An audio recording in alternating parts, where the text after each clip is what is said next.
How do they, guys, and welcome back to Edgar TV, where today we're going to have a look at some lucky Ds, and I don't mean lots of Darius Labanauskas, thank God. We're going to look at some lucky darts. This one happened in the game between Danny Noppert and David Cameron, and sorry about the footage, I can't find it anywhere on YouTube, so I've had to record it off the TV. The game was 2-1 to Danny Noppert at the time, and he's throwing here for a 180, and he actually gets the 180. Now, the 180 counts because the point is touching the board. It doesn't have to fully penetrate the board. It just has to be touching the surface of the board itself.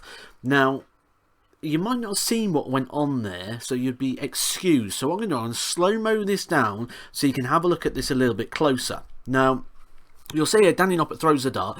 You can see from the frames here that the dart is actually going in on a bounce out. It's actually going towards the one, but then it bounces. We see how it settles on the equipment there and rests on top of the dart and the flight. So let's just watch that again.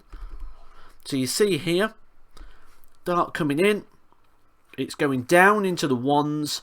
The equipment pulls it back up and it rests on top of the equipment and scores the 180. Now, this is, like I say, a lucky shot. It's resting on top. If those darts wasn't there, it wouldn't have gone in.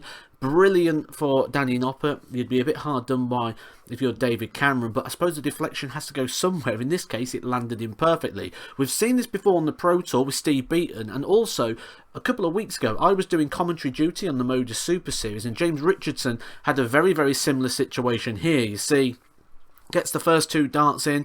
The last dart comes, splits the two, and bounces back up into the treble 20. When I spoke to James about this afterwards, he did put this down to the equipment, and he says that the modern equipment that he is using and that little bit of bend in the stem and the length of the dart, along with the springiness now of the flights, because depending on the micron that you use on those flights, you get a little bit of like spring, a little bit of bounce back on them. He actually accompanied that to that, said that it's that bounce back and that spring that got it in. I wonder if they're similar to Danny Noppert, because if you look at this one more time, dart coming through, and you can see that the dart is going wide, just springs up, bounces back in and rests, just nestles back on top for the treble 20. Really, really nice shot to take a look at. It's probably the luckiest shot I've seen in terms of the World Championship, but also a really good one on the eye. Really enjoyed catching that one. Hope you have enjoyed having a look over that incident. I will be covering anything I find that is quirky and interesting in the World Championships, along with some stats, some numbers, some predictions. So if you are new around here, hit the subscribe button. Make sure you like this video. If you enjoyed it, I'll catch you soon for some more Edgar TV.